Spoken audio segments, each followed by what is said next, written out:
Hey there guys, the Mobile Gamer here, and today I'll be working in Brave Frontier, and we are going to be doing a little bit of Challenge Arena.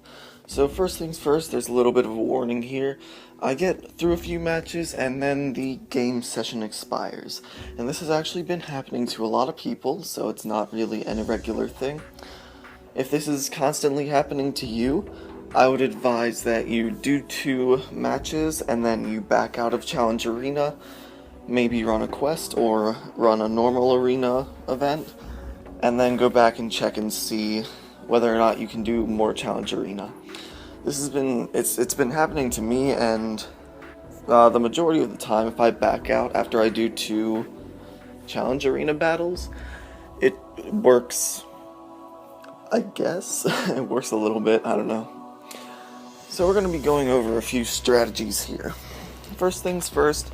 No matter what modifier you have, you always want to make sure that your Brave point booster, the one that's like 2.50 max, you want to make sure that that number is always orange or yellow or green. I don't think it can get to green, but I don't know. Basically what that means is that your team isn't too overpowered for the other team, so that your team will get the first hit.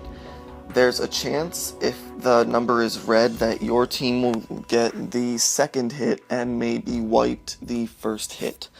So, it's just something you want to take into account. Maybe if you have 4 units and your Brave score is red, remove 1 or make one a 6-star if it's a 7-star.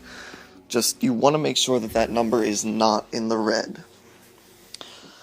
Secondly, there are a lot of modifiers here.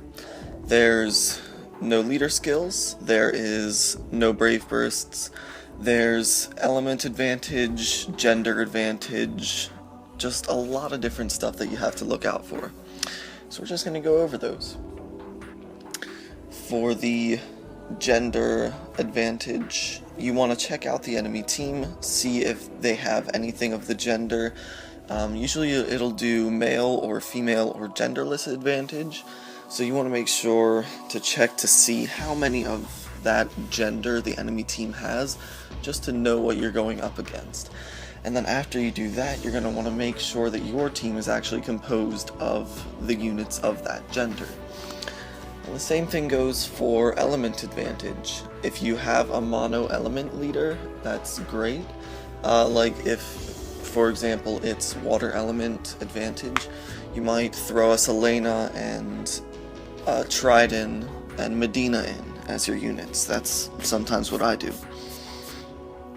I was trying to throw Elmo in for a water squad, but she doesn't, like, her Brave Burst just doesn't proc. So, that's unfortunate, but it's just an obstacle. And then the no leader skills and the no Brave Burst is where it gets interesting.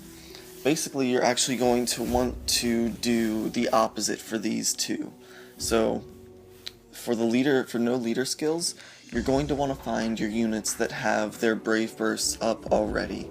If it's the first match, then you shouldn't have much of an issue, but with no leader skills, basically the goal is to get as many Brave Bursts off as you can.